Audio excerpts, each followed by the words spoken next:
आज के रामकृष्ण वचनामृत के पाठ के प्रसंग में जो मुख्य रूप से प्रकाश डाला गया है वो इस पर प्रकाश डाला गया है कि प्रकृति के 3 गुण होते हैं, सत्व, रज और तम। जो सत्व गुण है, सत्व गुण का मतलब क्या होता है?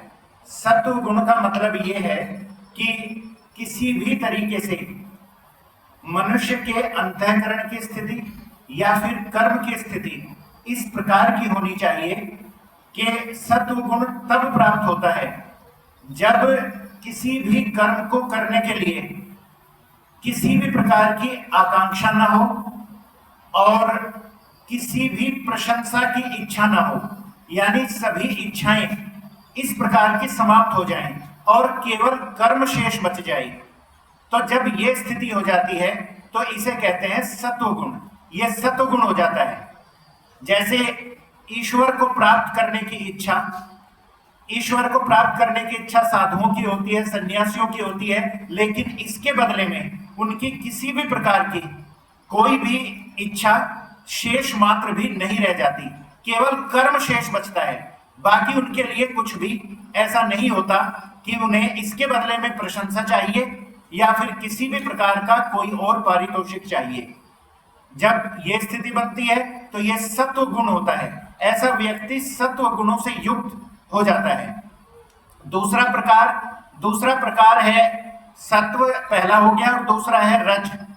रज गुण की प्रकृति इस प्रकार की होती है कि उस समय जब कोई व्यक्ति कर्म करता है तो वो कर्म ही तब करता है जब बदले में उसे कुछ मिल जाए, चाहे वो प्रशंसा हो, चाहे वो किसी भी प्रकार का दूसरों से इस अपेक्षा हो या इच्छा हो या फिर कोई आकांक्षा हो। जब इस प्रकार की इच्छा मन में रहती है तो इस प्रकार इसका मतलब है उसकी जो प्रकृति है वो प्रकृति रज गुण की है, वो रज गुण की प्रकृति होती है। जैसे कोई दुकान है और अपनी दुकान चलाता है, लेकिन उसे उसके बदले में कुछ न कुछ चाहिए, और दुकान यदि वो चला रहा है और उसके बदले में उसे धन चाहिए तभी वो सामान दे सकता है, अन्यथा वो बिल्कुल भी नहीं दे सकता, कुछ भी नहीं देगा। तो इसलिए उसकी जो प्रकृति है यानी व्यापार, जो ये व्यापार हुआ, ये व्यापार का जो गुण है ये रजोगुण है, ये रजगुण कहा जाएगा। और अगर कोई विद्यालय चलता है और विद्यालय चलने के लिए अगर किसी दूसरे की समस्या समझी जाती है, कोई भी उसकी समस्या देखी जाती है और उसके लिए बिल्कुल निःशुल्क उसकी समस्या को देखते हुए काम किया जा सकता है, तो वो सत्व गुण की प्रकृति हो जाती है। तो स्कूल में और दुकान में यही फर्क है। अगर कोई स्कूल की तुलना दुकान से करने लगता है, कई बार आप देखते हैं कि स्कूल की तुलना दुकान से होने लगे, तो यह तुलना इसलिए गलत हो जाती है क्योंकि इसका मतलब है उस व्यक्ति को सत्व गुण और रज गुण का कोई भी ज्ञान है ही नहीं। इसलिए वो स्कूल को भी, अगर स्कूल दुकान की तरह चलने लगता है तो इसका मतलब है वो रजोगुण से युक्त है, और यदि ऐसा नहीं है तो फिर वो सत्वगुण की तरफ जाता है और ये व्यापार रजोगुण में आता है। इसी तरह बहुत से काम, गृहस्थ के जो काम है अधिकांशतः रजोगुण की श्रेणी में आ जाते हैं, और साधु सन्यासियों के काम ये सतोगुण की श्रेणी में आ जाते हैं। तीसरे प्रकार का होता है तमोगुण। जो तमगुण है, तमोगुण है, तम, वो क्रोध और आलस्य से भरा हुआ होता है, जहां क्रोध इतना ज्यादा हो जाता है कि सोचने समझने की अक्षमता समाप्त हो जाती है, सोचने समझने की कोई अक्षमता नहीं रह जाती। इच्छाओं से युक्त, पूरी तरीकों से इच्छाओं से घिरा हुआ व्यक्ति और क्रोध से घिरा हुआ व्यक्ति इस प्रकार की श्रेणी में आता है। न उसे बोलने का पता होता है, न कहने का पता होता है। तो ऐसी स्थिति जब बन जाती है तो वहां बुद्धि का विलोप हो जाता है, बुद्धि भ्रष्ट हो जाती है और नष्ट की ओर बढ़ जाती है। तो ऐसी स्थिति से घिरा हुआ व्यक्ति, जो गुण कहे जाते हैं, ये ऐसी स्थिति में तमोगुण से युक्त व्यक्ति कहा जाता है। तो भक्ति भी इसी प्रकार 3 प्रकार की होती है, और ये भक्ति का जो लक्ष्य होता है वो होता है कि ये सत्व गुण की ओर बढ़ जाए, यानी किसी भी तरीके से ये सत्व गुण की ओर बढ़ जानी चाहिए और ईश्वर को प्राप्त करने की इच्छा वहीं से शुरू होती है। गीता में भी ये कहा गया है कि किसी भी प्रकार से भक्त को या फिर साधक को ये अनिवार्य है कि वो अपने आप को सत्व गुण में स्थिर कर ले। सभी व्यक्तियों के अंदर तीनों प्रकार के गुण मिलते हैं, किसी में कुछ कम, किसी में कुछ ज्यादा, लेकिन जब सत्व गुण की अधिकता हो जाती है तो वो सत्व गुण की ओर युक्त हो जाता है। और सत्व गुण के लिए ये बहुत जरूरी हो जाता है कि सत्व गुण में व्यक्ति स्थिर हो जाए, और जब सत्व गुण में स्थिर हो जाता है तभी उसकी भक्ति का कुछ लाभ होता है और वो ईश्वर को प्राप्त करने की ओर अग्रसर हो जाता है। इसी बात पर आज के इस प्रसंग में प्रकाश डाला गया है। भगवान श्री रामकृष्ण देव इसी प्रकार उनका जीवन रहा है। किसी भी प्रकार की कोई आकांक्षा, कोई इच्छा उनके जीवन में कभी नहीं रही, और इसीलिए उन्हें मां काली के साक्षात दर्शन होते थे और वे कोई भी काम उन्हीं से पूछ कर किया करते थे, वे उनसे पहले पूछते थे। तो इस प्रकार की भक्ति उनमें, इस प्रकार उनका ये जो तरीका था जीने का, इस प्रकार उनका तरीका रहा और वे भगवान श्री रामकृष्ण देव कहलाए। तो आज के इस प्रसंग में इसी बात पर प्रकाश डाला गया है।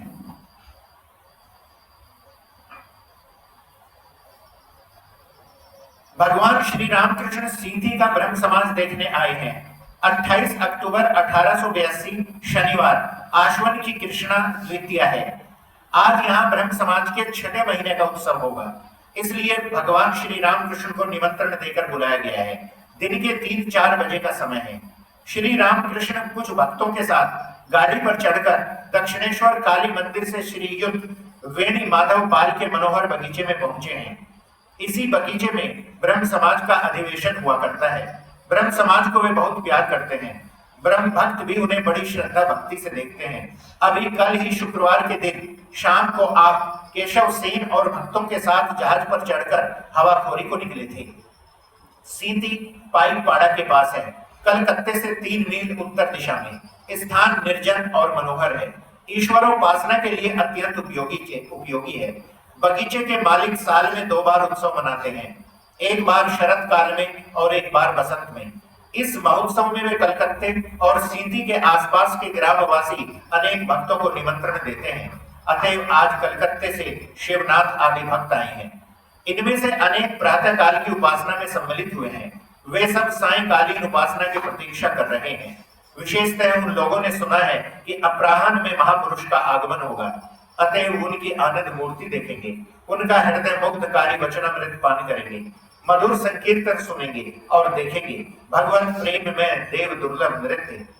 दोपहर को बगीचे में आदमी ठसाठस भरे गए हैं। कोई लता मंडप की छाया में बेंच पर बैठा हुआ है, कोई सुंदर तालाब के किनारे मित्रों के साथ घूम रहा है। कितने ही लोग समाज गृह में पहले से ही जगह लेकर आसन पर बैठे हुए श्री रामकृष्ण के आने की बाट जो रहे हैं। चारों ओर आनंद उमड़ रहा है। शरद के नीचे आकाश में भी आनंद की छाया झलक रही है। बाग के फूलों से लदे हुए पेड़ों और लताओं से छनकर आती हुई हवा भक्तों के हृदय में आनंद का एक झोंका लगा जाती है। सारी प्रकृति मानो मधुर स्वर से गा रही है। आज हर्ष शीतल समीर भरते भक्तों के उर में है विभू, सभी उत्कंठित हो रहे हैं। ऐसे समय श्री रामकृष्ण की गाड़ी आकर समाज गृह के सामने खड़ी हो गई। सभी ने उठकर महापुरुष का स्वागत किया। वे आए हैं। सुनते ही लोगों ने उन्हें चारों ओर से घेर लिया। समाज गृह के प्रधान कमरे में वेदी बनाई गई है। वह जगह आदमियों से भर गई है। सामने दालान है, वहां श्री रामकृष्ण बैठे हैं। वहां भी लोग जम गए हैं। दालान के दोनों ओर 2 कमरे हैं, वहां भी लोग हैं। सभी दरवाजे पर खड़े हुए बड़े उत्सुक होकर श्री रामकृष्ण को देख रहे हैं। दालान पर चढ़ने की सीढ़ियां बराबर दालान के एक छोर से दूसरे छोर तक हैं। इन सीढ़ियों पर भी अनेक लोग खड़े हैं। वहां से कुछ दूर पेड़ों और लता मंडपों के नीचे रखी हुई बेंचों पर से भी लोग टक लगाकर महापुरुष के दर्शन कर रहे हैं। दोनों ओर फल और फूलों के पेड़ों की कतार लगी हुई है। बीच में रास्ता है। सभी पेड़ हवा की झोंकों से धीरे धीरे डोल रहे हैं, मानो वे आनंद मग्न हो मस्तक नवाकर उनका स्वागत कर रहे हैं। श्री रामकृष्ण ने हंसते हुए आसन ग्रहण किया। सबकी दृष्टि एक साथ उनकी आनंद मूर्ति पर जा गिरी।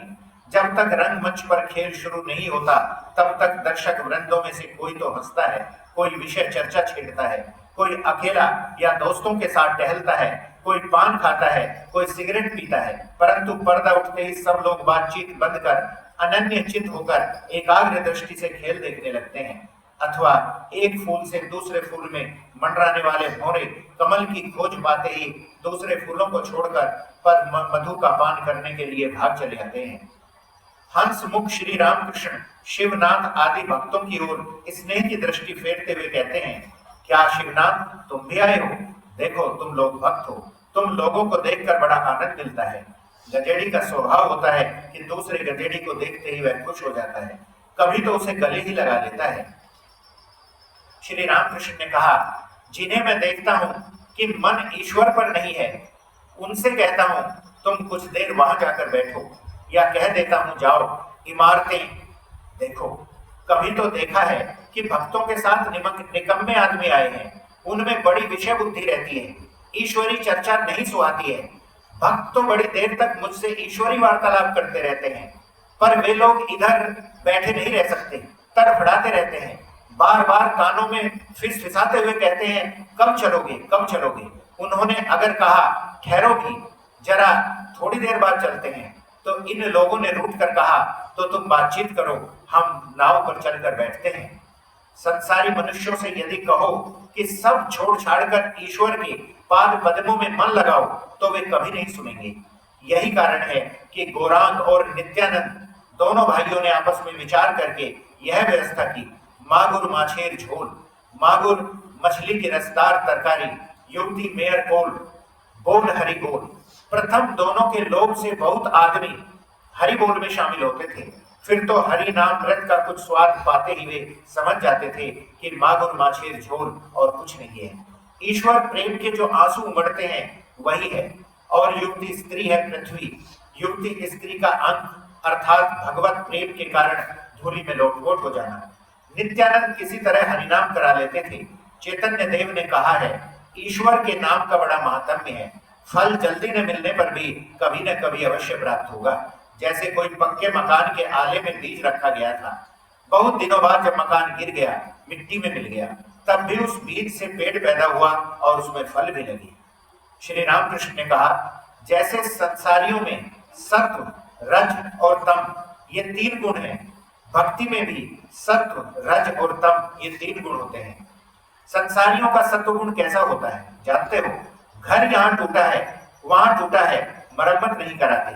पूजा ग्रह के बरामदे में कबूतरों की विष्ठा पड़ी है, आंगन में कोई जम गई है, होश तक नहीं, असबाब सब पुराने हो गए हैं, ठीक ठाक करने की कोशिश नहीं करते।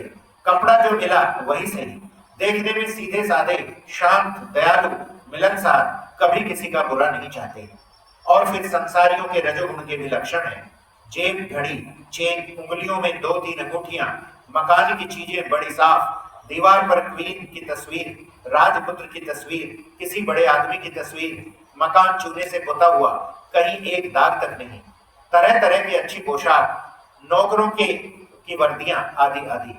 संसारियों के तमोगुण के भी लक्षण है, निद्रा, काम, क्रोध, अहंकार, यही सब। और भक्ति का भी सत्व है। जिस भक्ति में सत्व गुण है वह एकांत में ध्यान करता है, कभी तो वह मसहरी के भीतर ध्यान करता है। लोग समझते हैं कि वह सो रहा है, शायद रात को आंख नहीं लगी होगी, इसलिए आज उठने में देर हो रही है। इधर शरीर का ख्याल बस भूख मिटाने तक, साग पात होने से ही चल गया, न भोजन में भरमार, न पोशाक में टीम टाम, और न घर में चीजों का जमघट। और फिर सतोगुणी भक्त कभी खुशामद करके धन नहीं कमाता। भक्ति का रच जिस भक्त को होता है वह तिलक लगाता है, रुद्राक्ष की माला पहनता है, जिसके बीच बीच सोने के दाने जड़े रहते हैं। जब पूजा करता है तब पीतांबर पहन लेता है। श्री रामकृष्ण ने कहा, जिस भक्ति का तम होता है उसका विश्वास अटूट है।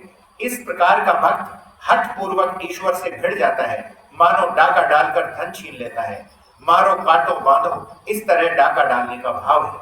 श्री रामकृष्ण ऊर्ध्व दृष्टि है, प्रेम रस से भरे मधुर कंठ से गा रहे हैं। भाव ये है, काली काली जपते हुए यदि मेरे शरीर का अंत हो गया, गंगा काशी कांची प्रभास आदि की प्रभा कौन करता है?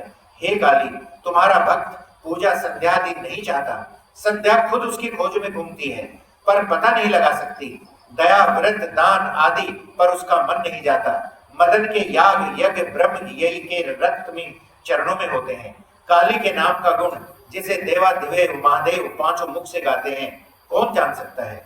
श्री रामकृष्ण भावोन्मत हो मानो अग्नि मंत्र से दीक्षित होकर गाने लगे। गीत का आशय इस प्रकार है, यदि मैं दुर्गा दुर्गा जपता हुआ मरूं तो अंत में इस दीन को हे शंकरी देखूंगा, तुम कैसे नहीं तारती हो। श्री रामकृष्ण ने कहा, क्या मैंने उनका नाम लिया है? मुझे पाप, मैं उनकी संतान हूँ, उनके ऐश्वर्य का अधिकारी हूँ। इस प्रकार की जिद चाहिए। तमोगुण को ईश्वर की ओर फेर देने से ईश्वर लाभ होता है। उनसे हट करो, वे कोई दूसरे तो नहीं अपने ही तो हैं। फिर देखो, यह तमोगुण दूसरों के हित पर लगाया जा सकता है। वैद्य तीन प्रकार के होते हैं, उत्तम, मध्यम और अधम।